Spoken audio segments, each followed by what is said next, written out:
नमस्कार साथियों, एक बार फिर मैं आपका दोस्त हर्षित चौधरी एसएसबी वीडियो ट्यूटोरियल में नए वीडियो के साथ। बोर्ड के ऊपर टॉपिक देख के ही आपको पता लग गया होगा कि आज कुछ बहुत ज़्यादा इंपॉर्टेंट टॉपिक के बाद हो रही है बात, कॉन्फिडेंस लेवल के बारे में। How to build confidence level for SSB interview. नीचे बहुत सारे लोगों ने कमेंट किया, सर कॉन्फिडेंस कैसे बढ़ाएं, उसके बारे में बताइए। हम प्रैक्टिस करते हैं, पता नहीं लगता क्या सही है क्या गलत कर रहे हैं, पर वहाँ जाके एसएसबी हम बोल नहीं पाते हैं। घर पे बैठे हुए प्रैक्टिस करते हैं, अच्छा लगता है, एटमॉस्फेयर अच्छा है हम, पर वो जो एक प्रेशर आ जाता है ना जब एसएसबी में जाते हैं, उससे हम डील नहीं कर पाते। उसके बारे में सर हमें बताइए। देखिए, सबसे पहला काम जो कॉन्फिडेंस लेवल को हाई करता है वो है प्रैक्टिस, रिपीटेड प्रैक्टिस। अगर किसी भी चीज़ को, लेट्स सपोज आप दैट के सेंटेंसेस लिखते हैं, फर्स्ट रिस्पॉन्स करिए। जो लोग जिनको एसएसबी के बारे में कुछ भी नहीं पता, उनका रिस्पॉन्स उठा के देख लेना किसी भी वर्ड का, और जो रोज प्रैक्टिस कर रहा है वैट के सेंटेंसेस की, उसका रिस्पॉन्स उठा के देख लेना। वैट में जो आप क्वालिटी सेंटेंस होगा ना, वो उसी का होगा जो रेगुलर प्रैक्टिस कर रहा होगा। इंफॉर्मेटिव सेंटेंस चाहिए वैट में, इंफॉर्मेटिव, ठीक है। साथ साथ मैं टॉपिक्स के साथ साथ एसएसबी में बताता रहता हूँ इन चीज़ों के बारे में कि वैट में हमें सिर्फ इंफॉर्मेटिव सेंटेंसेस चाहिए और कुछ नहीं चाहिए। वर्ड है, ये कॉमन सेंटेंस नहीं चाहिए, वो तो सब लिखेंगे। आपको अपने आप को थोड़ा हटके बनाना पड़ेगा, तभी आप रिकमेंड होंगे। नहीं तो वो 300 बच्चों में और आप में फ़र्क क्या होगा। बात समझ रहे हो मेरी, मैं क्या जानना चाहता हूँ। बस अलग हटके चलना पड़ेगा, कुछ ऐसा काम अलग से करना पड़ेगा, ठीक है। रिपीटेड प्रैक्टिस करोगे, डेली आप वैट की प्रैक्टिस करोगे, डेली आपको इंप्रूवमेंट मिलेगी अपने सेंटेंसेस में। उसके बाद अगर बात करूँ टैट की, यहाँ पर लोग अटकते हैं पीपीडीटी और टैट में, स्टोरी नरेशन के टाइम। कॉन्फिडेंस लेवल ही नहीं होता, सर ये करते रहते हैं। This shows lack of confidence. ये बहुत बड़ी प्रॉब्लम है, बहुत मेजर प्रॉब्लम है, जिसकी वजह से अच्छे अच्छे कैंडिडेट भी स्क्रीन आउट हो जाते हैं।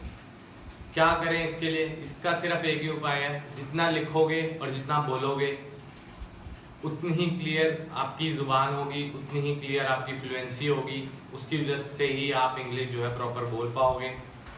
याद करने का तरीका यही है कि आप, और नरेट करने का, कि मिरर के सामने खड़े होकर आई कांटेक्ट अपनी आई के साथ बनाकर, बूस्ट अप अपने आप को कर फिर स्टोरी नरेट करें। डेली करें, डेली बेसिस पे जब भी हम कोई काम करते हैं तो हमारा कॉन्फिडेंस लेवल ऑटोमेटिकली धीरे धीरे धीरे धीरे इंप्रूव होता रहता है।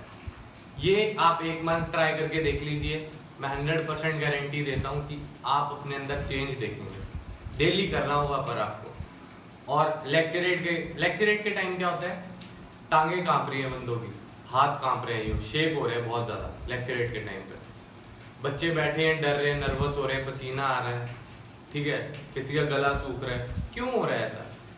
10 जनों के सामने आप एक लेक्चरेट नहीं दे सकते 3 मिनट का, और 3 मिनट तो दोस्तों वो होता भी नहीं है, देते हो सिर्फ 1.5 से 2 मिनट ही है जो जीटीओ होता है। बाकी लेवल ऑफ कैंडिडेट पे डिपेंड करता है कि कैसा कैंडिडेट है, कितना अच्छा बोल रहा है, कितना बेकार बोल रहा है, उस हिसाब से टाइम लिमिट होती है, या कौन सा टॉपिक आपने सिलेक्ट किया लेक्चरेट के टाइम। तो बूस्टअप तो आपको कॉन्फिडेंस तभी होगा जब आप प्रैक्टिस करेंगे। लोग सोचते हैं बस यार 2 दिन पहले मैं एसएसबी की तैयारी कर दूं, कोई मेरे को सामान मिल जाए ऐसा, बस उसके बाद तो मैं रिकमेंड हो जाऊँ। ऐसा नहीं होता दोस्तों, 6-6 महीने लगते हैं, साल लगता है, इतने टाइम की मेहनत लगती है, तब जाके तैयारी होती है, ठीक है। या अगर आप किसी राइट गाइडेंस के अंडर हैं, ठीक है, किसी भी राइट गाइडेंस के अंदर है, बस जो आपकी सिर्फ चेक कर रहा हो कि आपकी परसेप्शन सही है या गलत है, ठीक है। बाकी सब लोगों को मैं यही कहता हूँ कि जब आप सेंटेंस लिखते हैं, जब आप स्टोरी लिखते हैं, तो आपको कैसे पता लगेगा आपकी परसेप्शन सही है या गलत है? इस चीज़ का आंसर बताइए मुझे बस, ठीक है। सही गलत तो वैसे कुछ होता नहीं है, पर वो आपकी पर्सनैलिटी से परसेप्शन आपकी मैच कर रही है या नहीं कर रही है, ये बताने वाला अगर कोई आपको मिल जाता है आपके आसपास में, ठीक है, या ऑनलाइन आप मेरे से ले रहे गाइडेंस, तो बेनिफिट रहता है आपको कि आपकी जो परसेप्शन, आप जो इतने टाइम से मेहनत कर रहे हैं, वो सही बात पे जा रही है या गलत बात पे जा रही है, ये पता होना ज़रूरी है, ठीक है। तो कॉन्फिडेंस लेवल तो ऐसे ही इंक्रीज होगा, जब तक डेली प्रैक्टिस नहीं करोगे तब तक कुछ नहीं हो सकता। मैं भी इंसान ही हूँ, मैं भगवान नहीं हूँ कि मैं आपको वीडियोस के थ्रू ये बता दूँ कि भाई ये 10-15 स्टोरीज है, इसको रट ले, यही आएंगे एसएसबी में। ऐसा नहीं होता दोस्तों, बिल्कुल भी। मैं बता रहा हूँ, बिल्कुल फ्रैंकली यहाँ पर बता रहा हूँ मैं। ऐसा बिल्कुल नहीं होता। हो सकता है कि एक आधी स्टोरी जो मैंने डाली है अपनी प्रैक्टिस वाली वीडियोस में उसमें से आ जाए एक आधी पिक्चर, हो सकता है कोई भी ना आए, हो सकता है सारी वही आ जाए। ऐसा नहीं होता है कि यहाँ पर कोई नहीं जज कर सकता, चाहे वो पुराना DTO भी हो या अभी भी DTO रह रहा हो जिससे आप बात करके आए, पर वो आपको ट्रेन कभी नहीं करेगा। जो अभी प्रेजेंट DTO कभी ट्रेन नहीं करेगा। या 10 साल पुराना DTO वो भी आपको नहीं बता सकता कि यार ये वैट में सेंटेंसेस आएंगे, ये लेक्चर रेट का, ये GD का टॉपिक्स है, ठीक है। ऐसा कभी नहीं हो सकता। हर बार रिवर्स होते रहते हैं SSB में टॉपिक।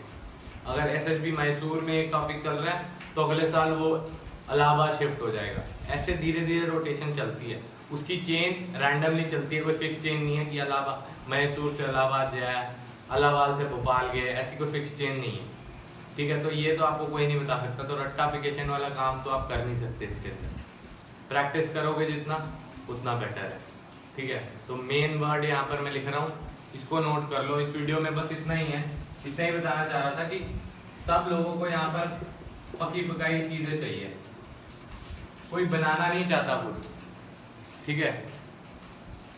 सबको सक्सेस चाहिए, पर उसके लिए सक्सेस के लिए जो हार्डवर्क चाहिए वो कोई नहीं करना चाहता। जब तक करोगे, बुक्स लो, आंसर्स लिखो, उसमें से मत पढ़ो। बुक्स वाले आंसर पढ़ने का क्या फायदा है? बुक वाला तो साइकोलॉजिस्ट है, उसकी तो लेवल ऑफ परसेप्शन बहुत ज़्यादा हाई है, आपका थोड़ा है वो।